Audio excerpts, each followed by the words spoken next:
हरे कृष्ण। तो आज हम श्रीमद् भगवद गीता के 15वें अध्याय के पहले श्लोक के विषय में चर्चा करेंगे और उसको समझने की कोशिश करेंगे। तो ये इस श्लोक में श्री भगवान जो है इस भौतिक जगत और आध्यात्मिक जगत का जो अंतर है उसमें ये इस प्रकार का एक मेटाफर है या रूपक है जिससे हम उसको समझ सके। तो भगवान कहते हैं कि आता है कि एक शाश्वत वृक्ष है जिसकी जड़ें तो ऊपर की ओर है और शाखाएं नीचे की ओर तथा पत्तियां वैदिक स्तोत्र है। जो इस वृक्ष को जानता है वह वेदों का ज्ञान। इस श्लोक में एक वृक्ष का वर्णन किया गया। कैसा वृक्ष? ऊर्ध्व मूलम। ऊर्ध्व मतलब जो उनकी शाखाएं यहाँ पे बताए गए हैं। ऊर्ध्व मूलम, ऊपर की ओर जड़ें, ऐसे पेड़ का वर्णन। इट्स अ मेटाफर, समझाने के लिए ये दोनों चीजों के बीच में आध्यात्मिक और भौतिक जगत के अंतर को समझाने के लिए यहाँ पे भगवान ने इस पेड़, एक अश्वत्थ पेड़ का वर्णन किया। ऊर्ध्व मूलम, ऊपर की ओर जड़ें, और शाखाएं कहाँ है? नीचे की ओर।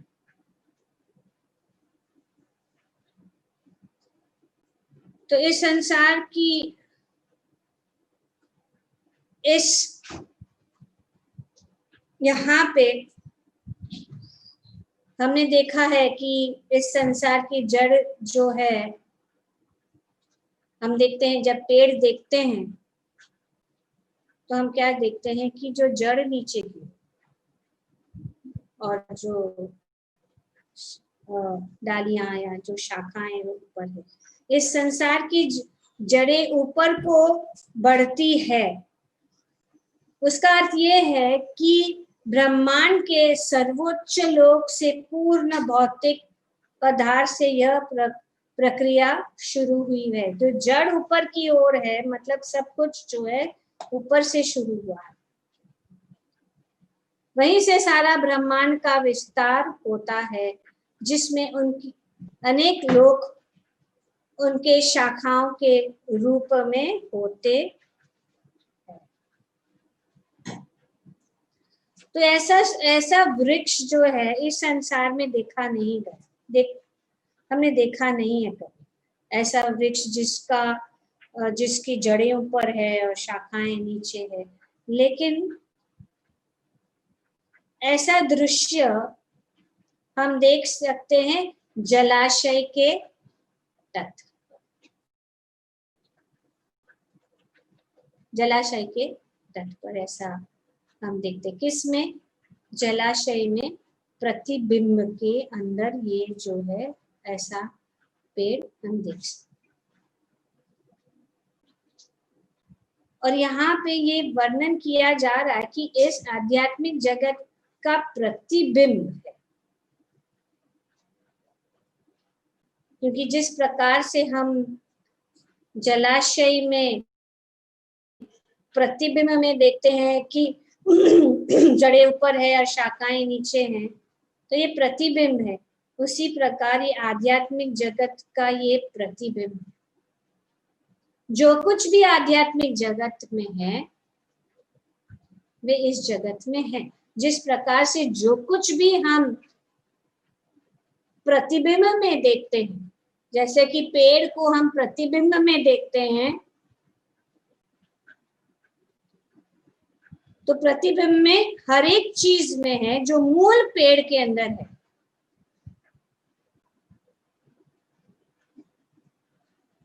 तो इस भौतिक जगत जो है आध्यात्मिक जगत का प्रतिबिंब है। जो कुछ भी आध्यात्मिक जगत में है वो इस भौतिक जगत में भी है। लेकिन इस आध्यात्मिक जगत जिस प्रकार से एक प्रतिबिंब हमेशा के लिए नहीं है, हालांकि सब ऐसा ही है लेकिन हमेशा के लिए नहीं है, इसी प्रकार से जो ये भौतिक जगत जो है हमेशा के लिए। एक सुंदर कहानी है। एक बार एक बहुत ही शक्तिशाली राजा था और उसका पुत्र भी बहुत ही शक्तिशाली था। तो उसका विवाह एक सुंदर राजकुमारी से हुआ और विवाह होने के बाद उस दिन उन्होंने अपनी पत्नी को एक सुंदर, बहुत ही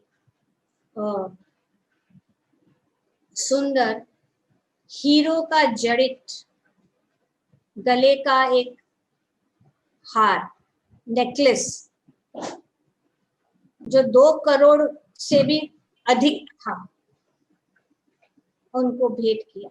और जो है उसकी पत्नी या वो जो थी वो इतनी खुश हो गई कि उन्होंने मुझे ये सुंदर ये हीरो का हार प्रदान किया। बहुत खुश थी। एक दिन जब वो तैयार हो रही थी तो उन्होंने वो हीरे का हार जो है खिड़की के पास रख दिया। तो खिड़की के पास रख दिया तो उसी समय एक कौवा आके उसको उठा के लेके गया। जब वो उठा के लेके गया तो विलाप करने लगी, हाय हाय मेरा ये हीरे का हार, वो इतना प्रिय है, मेरे जीवन से भी प्रिय ये हार है, क्योंकि मेरे पति ने मुझे ये सुंदर भेंट प्रदान की है। तो वो रोने लगी। तो वहां पे राजकुमार पहुंच गया, राजा पहुंच गए, सब लोग क्या हुआ क्या हुआ क्या रो रहे। कहा कि ऐसे से हुआ है कि मेरा ये हीरे का हार जो है कौवा जो है उठा के लेके गया, मुझे वो चाहिए। तो हम तो राजकुमार ने बोला कि नहीं नहीं रहने दो, मैं तुम्हें और भी सुंदर, उससे भी अधिक सुंदर 10 करोड़ का मैं हार, भूल जाओ उसको, मत रो। बोले नहीं, मुझे उन्होंने मुझे वो चाहिए, बस यही हार चाहिए, क्योंकि ये जो है तुमने मुझे उस विवाह के दिन दिया है और मुझे वो अति प्रिय है। अगर वो नहीं मिला तो मैं अपनी जान दे दूंगी, क्योंकि ये मुझे जान से भी प्यारा ये हार। तो ऐसे ले रो रही थी तो राजा ने सोचा कि अभी किसी न किसी प्रकार से ये हार को वापस लाना है, क्या करें, कैसे ले आए। तो उन्होंने ऐलान किया कि जो कोई भी इस हार को ढूंढ के लाएगा उसे 10 करोड़ इनाम मिला जाएगा। सब लोग बहुत, जब पता लगा कि राजा ने ऐसे अनाउंसमेंट किया है कि कोई भी अगर ये जो हार वापस ले आएगा उसको इनाम मिलेगा 10 करोड़, तो सब लोग राज्य में सोचने लगे, हाँ चलो चलो ढूंढते हैं ढूंढते हैं ढूंढते हैं, कहाँ है कहाँ है। सब लोग ढूंढने में लग गए। एक दिन एक नवयुवक जो था वो उन्होंने एक ऐसा चमकीला चीज देखा, एक तालाब के ऊपर एक चमकता हुआ चीज देखा। तो वो देखने गया तो देखा कि अरे ये तो हार है। तो वो बहुत ही खुश हो गया, ना मैं अभी इस हार को तालाब से लेकर इनाम मुझे मिल जाए। तो वो तालाब के अंदर गए। तालाब के अंदर जो सैंड था वो बहुत ही उसको अंदर खींच रहा था, तो वो जल्दी से नहीं जा पा रहा, लेकिन फिर भी वो बहुत कोशिश की। बहुत कठिनाई से वो तालाब के अंदर गया और वो हार को लेने गया। और जैसे ही वो हार को लेने जा रहा था, वो हार जो है और दूर हो जाता, अदृश्य हो जाता था, पता नहीं कहाँ जाता। और यहाँ पे उसको जल्दी से लाना है, क्योंकि वो जो सैंड जो था, सिंकिंग सैंड था, वो अंदर जो धस रहा था रेत के अंदर, तो वो वापस बाहर आता। जब वो वापस बाहर आता था तो फिर से देखता था, अरे अरे ये वहां पे हार है। फिर से जाता था, फिर वो दूर चला जाता था, फिर वो वापस आ जाता, फिर वो ऐसे करता ही रहा था। और उसको उसके हाथ में वो हार आ ही नहीं रहा था। तो ऐसे बहुत समय तक चलता रहा वो। और फिर जो एक, जैसे वो ऐसे कर रहा था तो एक जो है साधु वहां से गुजर रहा था। साधु ने उसको देखा, अरे ये क्या कर रहा है, बार बार पानी में जा रहा है, बार बार आ रहा है, बार बार जा रहा है। उन्होंने पूछा, क्या हो गया भाई, क्या क्या प्रॉब्लम, क्या है, क्या कष्ट है? उसको डर गया। वो सोचा, अरे उसको अगर मैं बता दूंगा तो मेरे हाथ से ये माल चला जाएगा और फिर मुझे नहीं मिलेगा। तो बता नहीं रहा था। बोला नहीं नहीं नहीं, कुछ नहीं, ऐसे ही मैं यहाँ पे घूमने आया, मुझे अच्छा लग रहा है इसमें जाने के लिए, मैं जा रहा हूँ, आ रहा हूँ, जा रहा हूँ। तो उन्होंने कहा, देखो मैं तो साधु हूँ, मैं इस तुम्हारा ये कष्ट जो तुम ले रहे हो मैं समझ रहा हूँ, मुझे कुछ नहीं चाहिए, लेकिन मैं आपका मदद कर सकता हूँ। तो फिर वो लड़के ने, युवक ने बोला कि ऐसा ऐसा है कि यहाँ पे देखो, वहां पे हार है और मैं वो चाहता हूँ, और हर बार मैं पानी के अंदर जाता हूँ, हार जो है वो दूर चला जाता है, क्या करूँ मुझे समझ में नहीं आया। तो फिर वो साधु ने कहा कि अच्छा तुम इस हार को ढूंढ रहे हो, लेकिन तुझे पता नहीं है तू गलत जगह पे ढूंढ रहे, गलत जगह पे ढूंढ रहे हो। वो देखो, वो पेड़ के ऊपर वो जो हार है वो लटक रहा है। तो उसने देखा और उन्होंने इस हार को, तो ऐसा ही हमारा भी स्थिति है कि इस भौतिक जगत में जो एक प्रतिबिंब है, ये पूरा भौतिक जगत एक प्रकार का प्रतिबिंब है। और इस प्रतिबिंब में कभी कभी चीजें ऐसी है कि बहुत ही असली लगती है। कभी कभी एक बार हम गए थे वो केरला में, तो हमने देखा कि वैसा ही एक अच्छा सा मंदिरों के पास हमेशा एक टैंक रहता है, एक पॉन्ड रहता है। साउथ इंडिया में खास करके हर मंदिर के साथ एक टैंक रहता है और बहुत सारे अच्छे पेड़। तो पेड़ देखा, अभी मेरे पास वो फोटो नहीं है, लेकिन पेड़ देखा और देखा कि उसका प्रतिबिंब जो है, जो पानी में है, वो इतना क्लियर, क्रिस्टल क्लियर इतना लग रहा। तो मैंने फोटो भी खींचा। फोटो भी खींचा और रखा। फिर मैंने लोगों को पूछा ये क्या है, बोला ये पेड़ है। हाँ, इस पेड़ में कितना सुंदर पेड़ है। बोला अच्छा सुंदर पेड़ है, ये तो एक्चुअली असली नहीं है, इसका पेड़ असली पेड़ का प्रतिबिंब है। तो पता ही नहीं लगता, ऐसा लगता है बहुत ही रियल है। कभी कभी पेड़ के जो तालाब के पास बहुत सारे अलग अलग प्रकार के पेड़ होते हैं, जैसे कि आम का पेड़। आम का पेड़, तो आम का पेड़ का प्रतिबिंब जो उस तालाब में पड़ता है, तो ऐसा लगता है कि अरे यहाँ ऐसा नजदीक ही है, ऐसा जाके उसको पकड़ो। पर असली कुछ हाथ में आता ही नहीं, क्योंकि असली ऊपर है। जैसे कि यहाँ पे ऊर्ध्व मूल ऊपर है, हमें ऊपर देखना है, इधर नहीं देखना, क्योंकि यहाँ पे जो कुछ भी चीज है अशाश्वत, हमेशा के लिए नहीं है। इसीलिए जो है ये इसी चीजों में हम फंसते रहते हैं और हम ढूंढते रहते हैं कि कहाँ से हमें कुछ हाथ में आ जाए, कहाँ किसी न किसी तरह से हम कुछ आनंद को प्राप्त करें, लेकिन वो नहीं। दूसरा उदाहरण है कि वो जैसे कि एक मृग तृष्णा,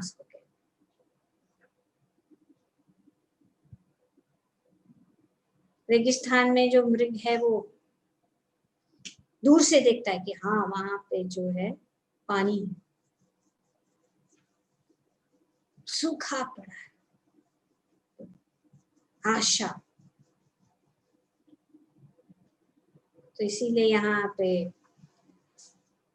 श्री प्रभुपाद जी अपने तात्पर्य में बताते हैं कि इस आध्यात्मिक जगत का प्रतिबिंब हमारी इच्छाओं में स्थित है। इच्छाएं, जिस प्रकार वृक्ष का प्रतिबिंब जल में रहता है, जिस प्रकार वृक्ष का प्रतिबिंब जल में है, इसी प्रकार इस आध्यात्मिक जगत का प्रतिबिंब हमारी इच्छाओं में स्थित है।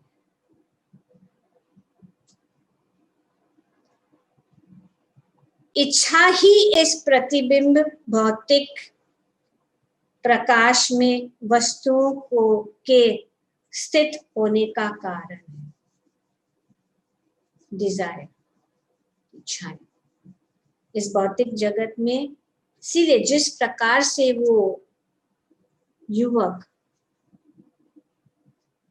उसी जल के अंदर, उस प्रतिबिंब के अंदर ही वो हीरे का हार खोज रहा था, इसी प्रकार से हम यही इस भौतिक जगत में जो है उस आनंद की खोज में।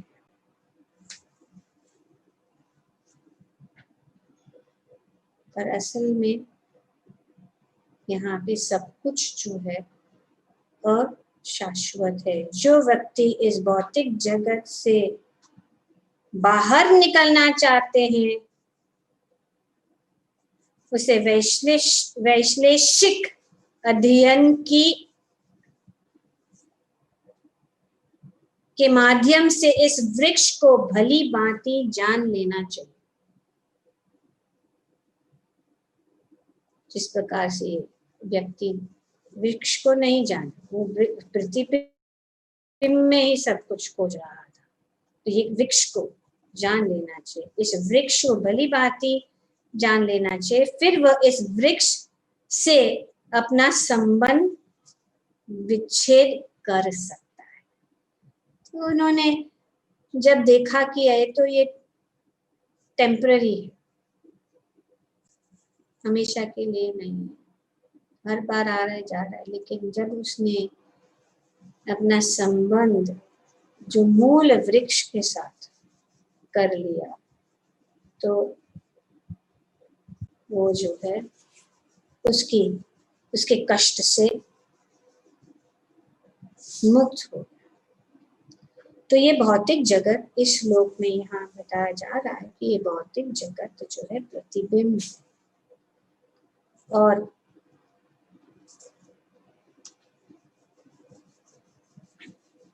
भौतिक जगत के बंधन की तुलना अश्वत्थ के वृक्ष से की गई है। जो व्यक्ति सकाम कर्मों में लगा है उसके लिए इस वृक्ष का कोई अंत नहीं। इस जगत रूपी वृक्ष का कोई अंत नहीं है, और जो इस वृक्ष में आसक्त है उसकी मुक्ति की कोई संभावना नहीं, क्योंकि ये इसीलिए अश्वत्थ वृक्ष जो है इतना विशाल होता है कि हमें पता ही नहीं लगता है कि उनकी शाखाएं कहाँ से शुरू हो रही है, कहाँ पे अंत हो रही है, कहाँ जा रही है, किस प्रकार जा रही, और एक शाखा से दूसरे शाखा से हम घूमते रहते। तो ये यहाँ पे वर्णन किया गया। यदि कोई इस मोह रूपी अविनाशी वृक्ष को समझ लेता है तो वह इससे बाहर निकल सकता है। तो इसीलिए बाहर निकलने की इस विधि को जानना आवश्यक है। और इस अध्याय में ये बताया जा रहा है कि किस प्रकार से हम इस अविनाशी वृक्ष उससे बाहर निकलना मुश्किल। भक्ति का मूल सिद्धांत है भौतिक कार्य से विरक्ति तथा भगवान की दिव्य सेवा में अनुरक्ति।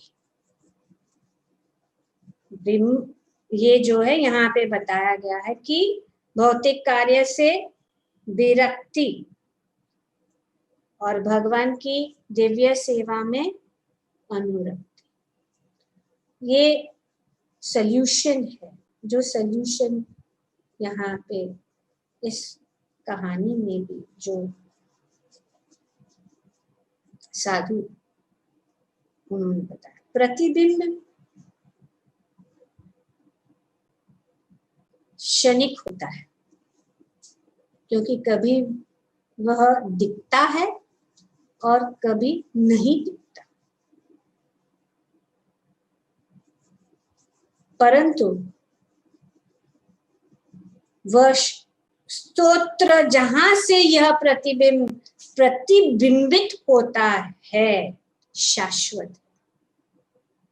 जिस प्रकार से वृक्ष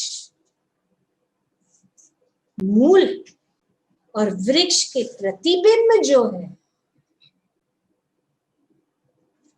वो अशाश्वत है, यह हमेशा के लिए नहीं। तो हमें उस चीज के लिए जाना जो हमेशा के लिए है। जब कोई कहता है कि अमुक व्यक्ति वेद जानता है तो इससे समझा जाता है कि वह इस जगत की आसक्ति से विच्छेद करना जानता है। इस आसक्ति को किस प्रकार से विच्छेद कर,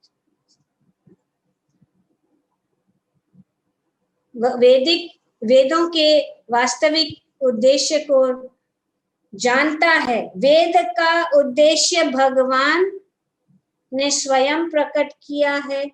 वेदेश्च सर्व अहम् एव।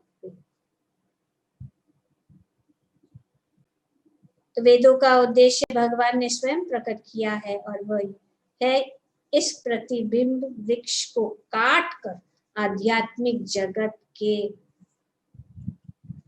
वास्तविक वृक्ष को प्राप्त करें।